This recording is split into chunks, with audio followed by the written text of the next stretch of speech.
আসসালামু আলাইকুম। আজকে আমরা পাইথন প্রোগ্রামিং এর ইনপুট ফাংশন নিয়ে আলোচনা করব। তাহলে আমাদেরকে বুঝতে হবে যে আসলে ইনপুট ফাংশন কি।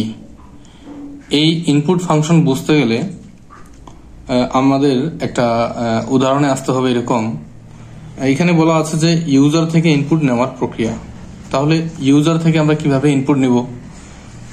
উদাহরণ হিসেবে আমি যদি ধরি যে আমার একটা ওয়েবসাইট আছে যার ডোমেইন নেম হচ্ছে repi.epg.com।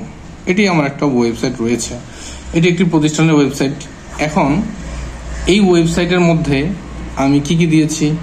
আমি রেজিস্ট্রেশন ফর্ম দিয়েছি, আমি লগ ইন ফর্ম দিয়েছি।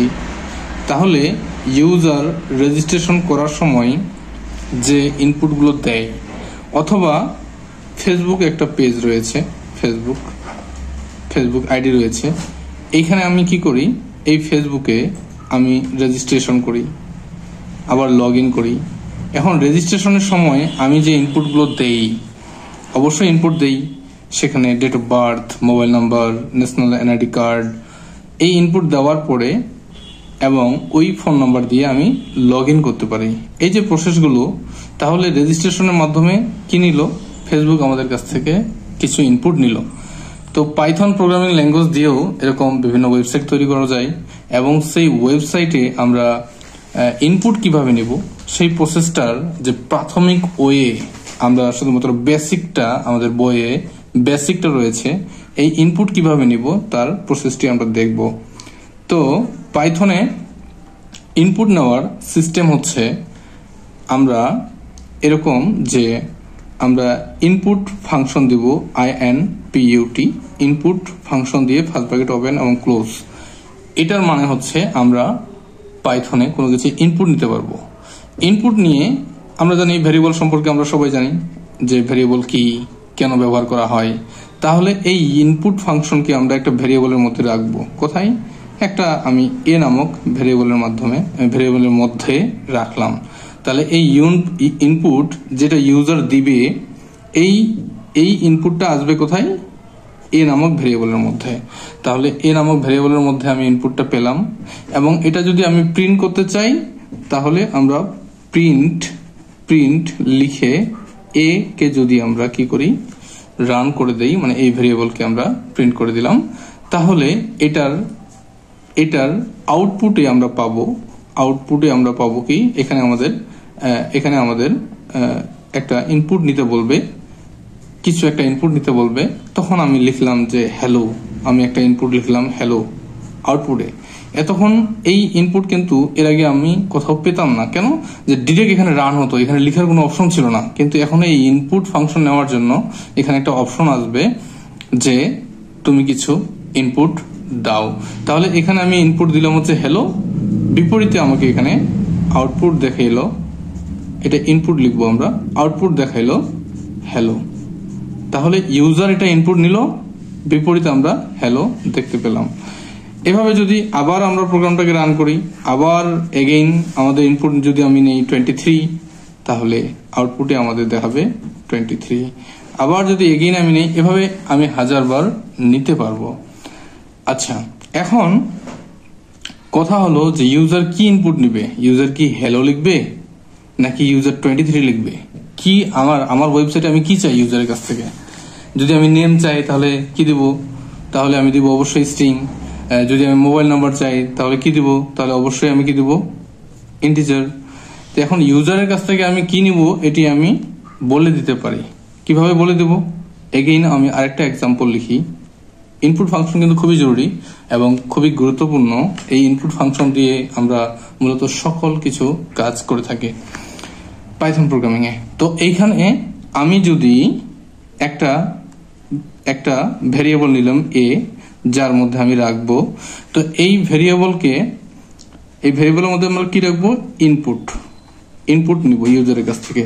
তো এই ইনপুটের মধ্যে আমি কিছু স্ট্রিং লিখে দিব, মানে ইউজারকে একটা গাইডলাইন দিব, যে তাকে বলে দিলাম আমরা যদি স্ট্রিং লিখতে চাই তাহলে অবশ্যই আমরা জানি ফার্স্ট কোটেশন ওপেন অথবা ক্লোজ, এবং সিঙ্গেল কোটেশন অথবা আমরা ডাবল কোটেশন নিতে পারি এটা। তো ইউজারকে বলে দেব যে তুমি একটি তুমি একটি নাম্বার দাও, এটা বলতে পারি। অথবা ইংরেজিতে লিখতে পারি যে ইন্টার ফার্স্ট নাম্বার। এটা আমরা ইংরেজিতেও লিখতে পারি, এটা আমরা বাংলিশেও লিখতে পারি। বাংলিশ বলতে কি আমরা বাংলা লিখবো যে তুমি একটি TUMI, তুমি একটি নাম্বার দাও। তো ইন্টার ফার্স্ট নাম্বার, আমি চাইলাম কি ইন্টার ফার্স্ট নাম্বার। তো এখন এখানে আমি প্রিন্ট করে দিলাম হচ্ছে এই ভেরিয়েবলকে। তাহলে এখানে যে ইউজার ইনপুটটা নিবে ওই ইনপুটটা আসবে এখানে। তাহলে আমি এখানে আউটপুটটা লিখি, নিচে আমরা এখানে ইনপুট আগে নিবে। এই ইনপুটে বলবে যে ইন্টার ফার্স্ট নাম্বার। তাহলে এখানে আমাকে ইনপুট নিতে বলবে। তাহলে এখানে আমি ইনপুট যদি একটা ফার্স্ট নাম্বার নিই 23, তাহলে এই 23 যাবে কোথায়? এই 20 যাবে হচ্ছে এইখানে, এবং এই 23 আবার আসবে হচ্ছে এই ভেরিয়েবলের মধ্যে। এবং এই ভেরিয়েবল যখন আমরা প্রিন্ট দেব তখন এখানে আমাদের প্রিন্ট করে দেখাবে 23। এখন আমি ইউজারকে গাইডলাইন দিয়েছি যে ইন্টার ফার্স্ট নাম্বার, তুমি একটি নাম্বার দাও, তাহলে সে 23 নিবে এবং 23 আউটপুট পাবে। এখন যদি আমি বলতাম আরেকটা কোড আমি যদি এইভাবে লিখি, আরেকটি কোড যে এ নামক ভেরিয়েবলের মধ্যে আমি ইনপুট নিলাম কি যে ইন্টার ফার্স্ট নাম্বার দিলাম আমি একটা কিছু। তো এর মধ্যে এটা ইউজারকে আমি গাইডলাইন দিলাম, গাইডলাইন পাবে। তারপরে আমি প্রিন্ট করে দিলাম প্রিন্টের মধ্যে এর আগে আমরা দেখছিলাম যে শুধু 23 প্রিন্ট করে দেখিয়েছিল। এবার চাচ্ছি যে এখানে আমি দেখবো যে ইয়োর নাম্বার ইজ, মানে ইয়োর ইনপুট নাম্বার ইজ, যদি আমি বলে দিই যে তুমি কি নাম্বার দিলা, যে ইনপুটটা যে নিলা সেটা কি দিলা, এটা যদি আমি বলে দিতে চাই তাহলে এই প্রিন্ট ফাংশনের মধ্যে এভাবে বলতে হবে। আমাদেরকে প্রথমে ভেরিয়েবলটা আলাদা করে নিতে হবে, কমা দিয়ে আমরা একটা ভেরিয়েবল লিখে দিব। আর এখানে আমরা কিছু স্ট্রিং লিখে দিতে পারি কোটেশন দিয়ে যে ইয়োর ইনপুট নাম্বার ইজ, মানে সে কি নাম্বার লিখেছে তার নাম্বারটা তাকেই আমরা দেখাবো। তখন এখানে আমরা আউটপুট, প্রথমে আমাদের ইনপুট আসবে। এই ইনপুটের মধ্যে বলবে যে এই যে এই লেখাটি কি লেখা আছে, ইন্টার, যেভাবে আছে সেভাবেই দেখাবে ইন্টার ফার্স্ট নাম্বার। তাহলে তাকে একটা নাম্বার নিতে বলবে, সে কত নেবে, সে নেবে 20, এরকম কিছু 20 নিল। এবং তখন এই প্রিন্টের কাজ হচ্ছে প্রিন্ট করে দেওয়া। এই প্রিন্টের কি ইয়োর ইনপুট নাম্বার, তাহলে এখানে আমাদের শো করবে your input number. Your input number কি নিয়েছিল, সে 20 নিয়েছিল, 20 প্রিন্ট করে দেখাবে। তাহলে এর আগে আমরা কি পেয়েছিলাম, এর আগে শুধুমাত্র বলছিল যে আমরা আরো উপরে যাই, যে প্রথমে কি শুধু ইনপুট নিয়েছিলাম, ইনপুটের মধ্যে সে দিয়েছিল হ্যালো, এখানে হ্যালো প্রিন্ট করে দেখিয়েছে। যদি নিতাম 23 প্রিন্ট করে দেখিয়েছিল। তাহলে ইউজার বুঝতো না যে কি নিতে বলতেছে তাকে। তো এখানে ইউজারকে আমি একটু বুঝিয়ে দিলাম যে তুমি একটি আমাকে নাম্বার দাও। সে একটি নাম্বার দিয়েছে এবং নাম্বারটি প্রিন্ট করে দেখিয়েছে যে তুমি 23 নিয়েছিলা, 23 দেখিয়েছে। এখন তাকে বললাম যে তুমি একটি নাম্বার দাও, এবং এই নাম্বারটা দেওয়ার পরে যেটা রেজাল্টটা আসবে সেখানে আমি আবার বলে দিলাম যে ইয়োর ইনপুট নাম্বার, মানে যে নাম্বারটা নিয়েছে সেটি হচ্ছে 20। এখন গত ভিডিওতে আমরা টাইপকাস্টিং একটা কথা বলছিলাম যে আমরা টাইপকাস্টিং কেন করি আসলে। তো এই ইনপুটে সকল এই তথ্যগুলি স্ট্রিং এ থাকে, কখনো এই তথ্যগুলি অন্য কোনো মাধ্যমে থাকে না। তো এইটা দেখার জন্য আমরা যদি দেখি যে এরকম একটা কোড লিখলাম যে এর মধ্যে আমরা ইনপুট যেটা নিয়েছি, ইনপুট নিয়েছি কিছু একটা নিয়েছি, এটাকে প্রিন্ট করেছি, প্রিন্ট এ। তাহলে এটা আমাদের আউটপুট কি হবে? আউটপুট যদি আমি এখানে ইনপুটে যদি আমি কি নেই, আমি যদি হ্যালো নেই বা 23 নেই, তাহলে এখানে আমাদের 23 নিলাম, 23 প্রিন্ট করে দেখাইলো। এবং এটার টাইপ আমরা জানি, টাইপ বের করতে হয় প্রিন্ট। এখানে আমরা যদি টাইপ ফাংশনের মধ্যে যদি আমরা বলে দেই, ভেরিয়েবলকে রেখে দেই, তাহলে এখানে কি দেখাবে, এই টাইপটা দেখাবে হচ্ছে ক্লাস, এটি একটি হচ্ছে স্ট্রিং দেখাবে। তাহলে আমি নিয়েছি 23 কিন্তু দেখাচ্ছে স্ট্রিং। তাহলে এই প্রক্রিয়াটা সমাধান করার জন্য এই আমাদের টাইপকাস্টিং এর প্রয়োজন এখানে।